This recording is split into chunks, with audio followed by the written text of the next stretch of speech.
excited to come here to Talladega. Really enjoy racing here. It's a very, laid-back atmosphere and a fun racetrack. Looking forward to seeing how well we can run with JR Motorsports on Saturday, and obviously working on our car throughout the weekend and seeing what we can do on Sunday. It should be a lot of fun. Well, the always exciting NASCAR weekend at Talladega is finally here. The top drivers in the sport make their way back to East Alabama for the first of 2 annual visits. The Sprint Cup teams hit the Super Speedway for practice this afternoon. With near perfect weather, the track is in great condition for racing. But as the drivers always say, you can never let your guard down at Talladega.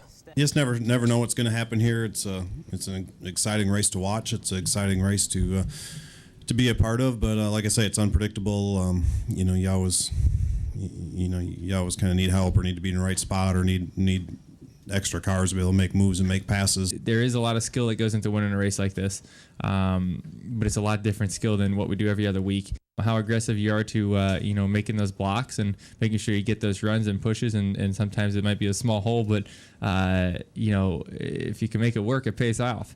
Defending Sprint Cup champion Jimmie Johnson has had a good year thus far. He's 8th in points, but he has yet to reach victory lane. With this year's new chase format, it pretty much guarantees that he'll have to win at least one race before the end of the season in order to make the cut. But he says he's not putting too much pressure on it to win this week. Honestly, the way I see it, though, we're locked in the chase right now. If it was to end where we are in points, we're in the chase. And I've been trying to explain that to many people through interviews and other things, that sure, we want to win. We feel like we could have won a few times, but as of right now, we're locked in the chase. So I don't know what the big concern and worry is. Going back to Dale Jr. after his big win at Daytona to start the season, he comes into his second super speedway as the favorite to win, but he's also the subject of some tabloid headlines. Yesterday, the National Enquirer reported that he's getting married to longtime girlfriend Amy Ryman in a huge $2 million wedding at Daytona. Jr. laughed off that notion today. Yeah, I definitely would have a hard time writing that check. I wouldn't force everybody to go down to Daytona for my wedding. I'd probably just have it right there in the backyard, but whatever's easiest. But that was funny. I read that, and I just was, it was a roller coaster of an article. Pretty good.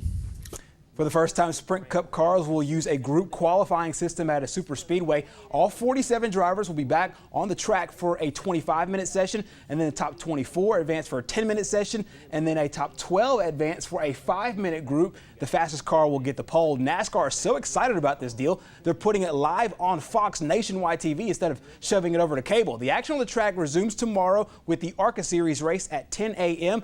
Then the Sprint Cup qualifying is followed after that by the Aaron's 312 and the Nationwide Series. It all leads up to the big one on Sunday, the main event. The Aaron's 499 starts at high noon. Day